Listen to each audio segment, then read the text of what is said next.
Hey y'all, how you doing? I'm Stacy. Welcome to Book with Stacy. I am excited to share with you the newest book that I read this year.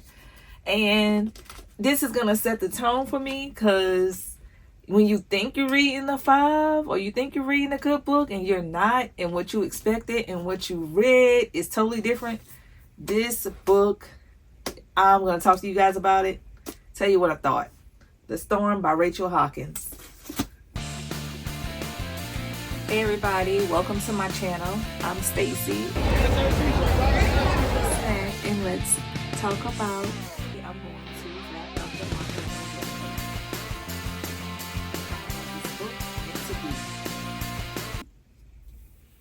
Alright. The Storm by Rachel Hawkins. Rachel Hawkins. In other words, her name, she goes by Aaron Sterling as well. But Rachel Hawkins, as you know, I read The Wife Upstairs, The Heiress, The Villa, and Reckless Girls. And this is my 5th book by her, The Storm. This book just came out. No, I did not receive it as an ARC. I bought it the day that it came out from Barnes & Noble. I had it on my calendar. So I was excited to read this book for 2026. I've been waiting for it, and it finally came out. And I'm like, yay, my book is here, it's here. So the excitement of this book, it's crazy. So that might be part of the reason why and how I rated this book. But let's get into it. She is, I got the book upside down. That's how excited I am. Anyways, let me turn it the right way up. Rachel Hawkins. She had a lot of praise from this. It was a captivating read. She is the reigning queen of the goth thriller. So she, the author, she is from Alabama, and I think she still lives in Alabama. So that holds like a softness to me, to where like she has that southern charm or that southern girl something in it that I just adore. And it's very relatable and readable. So in Louisiana, 20 years ago, it was Hurricane Katrina. And I lived through it. I've prepared for storms before that. We've had tornadoes, we had different things like that, but Hurricane Katrina hit differently for us. And I'm gonna give away my age a little bit. I was a senior in high school from my class reunion 20 years ago. We had the news alert. Everything was going crazy. We went to school for 3 days in the fall. And the Jamboree was the only football game we had. And we went home that Friday. And we didn't know when we was coming back to school because Hurricane Katrina ended up hitting. And until further notice, we didn't know when we was going to be going back to school. So that's what this book, it was surrounded by a storm. And you didn't know the calmness of the storm before. It's all light. It's all good. Some hiccups and stuff throughout. But then it's like, you're in the middle of it, and the eye of the storm is calm, and then it goes out. So this book, it felt like a storm. And I read this because I read her other books. I read the hardcover of it. I bought this book from Barnes & Noble at regular price. I think they may have had like 50% off of hardback books or hardcovers. I started reading this January the 12th. I finished reading it January 16th. It is a fiction, mysterious, thriller, dark, goth. They say medium, fast-paced, but I say like it's like a medium, not too slow, not too fast, and then it like catches you, kind of like The Storm. Like it just, the pace of this book was perfect to me. I feel like it was perfectly paced. And I liked her other books. Would I read again? No. But some parts in it, would I reread some of those parts? Yes. But I wouldn't read this book again. No, not reading the book again. Would I recommend this book? Absolutely, yes. I would definitely recommend this book for, let's see, if you are into storms, bad weather, southern girl, southern guy, if you like the atmosphere of like small town, because definitely it's small town, like what they call it, like a little bar, like a little hole in the wall bar, or dive bar is the fancy name for it nowadays. A dive bar They have a little bit of that in this book.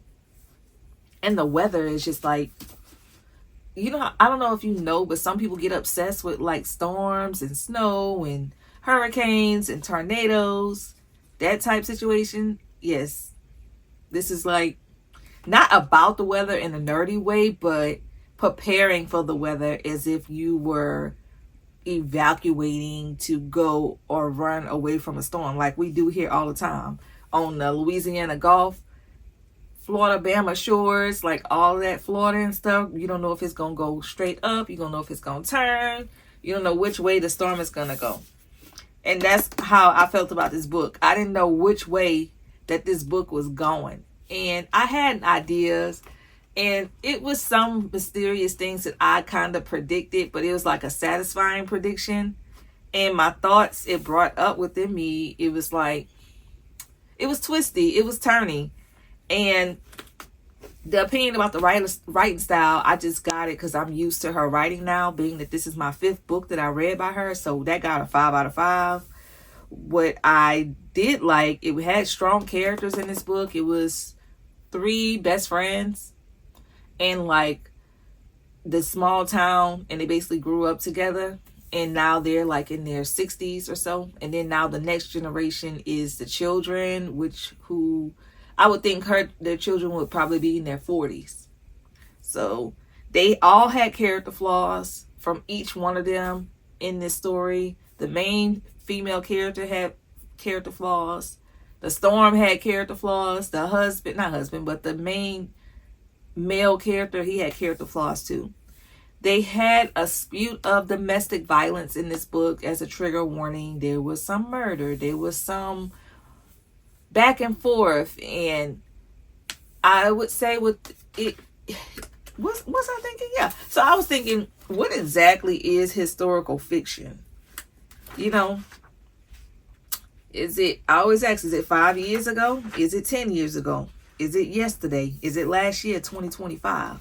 What is historical fiction to you? So that's always like something that mind boggles me, because 20 years ago, Hurricane Katrina, that's historical fiction now. COVID, that's historical fiction. And you can write about whatever you're going to write about, historically or in current time or the future, whatever. So historical fiction is one of my favorites, but it's just interesting how fast history can be made and brought up into stories. My favorite quote in this book, she was getting ready for the storm, and she said, "I'm running around like a chicken with his head cut off." That's what her mom would say. And we say that in Louisiana. You run around like a chicken with his head cut off. Like, that's just something a Southern person would say. And she had that throughout this book. It was like some things that we would just say in the tone of it. It's like that country slang, and only not Southerners, but it was just refreshing for me to read it. And it's just like a comforting thing for me too, because I'm like, oh yeah, we do. I'm a country girl. We really do say that type of stuff. Now, at a point, I totally predicted who did what, but I wasn't sure, so I had to finish it. But it wasn't like a bad prediction. I just marked in there. I was like, okay, she definitely did this, or he definitely did this. And it like makes you think, okay, my wheels are turning. This person is going to be important, but I don't know why. And another quote that she had in this book was, I think at a point, somebody was crying. And the girl, she gets like so mad, not crying because she's sad, but crying because she has mad tears. And then they refer to the tears not being tears, but liquid rage. And that was just like funny to me, because like, you know, you ever get so mad to where I hate when I do this, and your eyes start watering because it's not because you're sad, but because you're enraged. That type of cry. Yeah, so that was happening in this. I wanted to take my time with it because I didn't want it to end. And then when it got to a point, I was just like, oh my gosh, I can't believe she put this in this book. So this is like an OMG type book.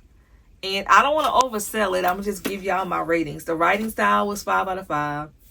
Readability, she did go back and forth a little bit, but not in an awful type of way. And you kind of had to get used to what she was doing, because it was like letter form to a point. In the letter form, I don't know if it's like email or what was going on with it. They had like email form, and then she'll go to chapter 1. And then like chapter 1 was regular, and then she would do some type of alert in the book. And that took a little bit of getting used to. And then she'll jump from 1965 to 2025 and 1984 to 2000 and whatever. So I'm just like, okay. All right. So with that being said, I appreciate her writing style, but I was used to it because another one of her books was like this too. She had 1980, and she also had some of the storm names as chapters too. And I like how it was organized and put out. So that was interesting that was definitely my cup of tea. It wasn't a boring book to read. What wasn't my cup of tea was, I can't say too much. What wasn't my cup of tea? Besides, I don't know. I guess I don't agree with domestic violence. I'm going to give y'all a trigger warning. I don't agree with but sometimes you got to get down. You got to do what you got to do. You got to get down. So, like I said, relatability, 5 out of 5. I didn't have much of a personal impact, so I say probably like a 3 out of 5, because it wasn't so much personal impact. But thinking back on the storms and anything can happen, it kind of like stuck with me. So I guess it is a little bit more of a personal impact. So 5 out of 5 with that. Originality, 5 out of 5. The plot, 5 out of 5. Overall, this book to me was a 5 out of 5. So Rachel Hawkins, it came out 2026. This author is the best-selling New York Times, The Wife Upstairs, Reckless Girls, The Villa, and The Heiress, and multiple books for young readers. Her work has been translated into dozens of languages. She studied gender and sexuality in Victorian literature at Auburn University. Currently lives in Alabama. Now, this one I just saw yesterday. It's an instant New York Times bestseller. And I'll read the synopsis for you. Hurricane season can be murder. At St. Mildred Bay, Alabama, is known for 3 things: the deadly hurricanes that regularly batters its shores, the century-old Rosaline Inn that has withstood every storm, and Lo Bailey, the local girl accused of killing her lover, political golden boy Landon Fitzroy, during Hurricane Marie in 1984. Now, when Genevieve, the owner of the Rosalind Inn, hears a true crime writer is coming to town to investigate the infamous murders, she sees a chance to revive the inn's fortune. So she really needed the money. That's why she ended up letting these people stay in this Holiday Inn or some type of inn. No name inn. She was an innkeeper. But the writer doesn't arrive alone. He brings Lo Bailey with him. Lo claims she's finally ready to clear her name, but as Genevieve grows closer to both of her guests, she begins to suspect that Lo is seeking more than redemption. As summer blazes and another hurricane turns towards the coast, Genevieve realizes some people are just as dangerous as the storm that shapes the town, and Lo's secrets may prove the most explosive of all. No one in her path will ever be the same. So, she wrote these characters very well. It says that it was a diabolically hot, a clever page turner. That's what Oprah magazine said. Delightfully surprising, a delicious thriller, cleverly wicked fun, will have you on the edge of your seat, is what CNN said. It's irresistibly a page turner that will keep you up all night. That is true. It did keep me up part of the night. Hawkins has perfected the art of bubblegum thriller. I think so too. She is doing things. I like her writing style, and I definitely would recommend this. And you could tell in my tone, like, I'm just so excited that I read this book. I cannot wait. I can wait to read her next book. This book had like level 1 spice, not a lot of spice in it. It is definitely a good book to recommend to a friend. Yeah. So that's all I got, y'all, for The Storm by Rachel Hawkins. And look at the details in this cover. Like, it looks so cool. Like, it's just a nice looking book. Hardcover. Like it. But I am going to give it away. I don't know to who just yet, but I'm going to gift it away. But yeah, thank you guys for watching. Like, comment, follow, subscribe, do your thing, and tell me what y'all reading. What's y'all best book y'all read so far? I'm still searching for the best. But this so far is, besides, okay, if I had to rank the books by Rachel Hawkins, I would say number 5 would be Reckless Girls. Number 4 would be The Heiress. Number 3 would be The Villa. Number 2 is The Wife Upstairs. And then this is number 1, The Storm. So The Storm, Wife Upstairs, The Villa, The Heiress, Reckless Girls. I did that right. Yeah. Check out her books, y'all. It's something. It's a ride.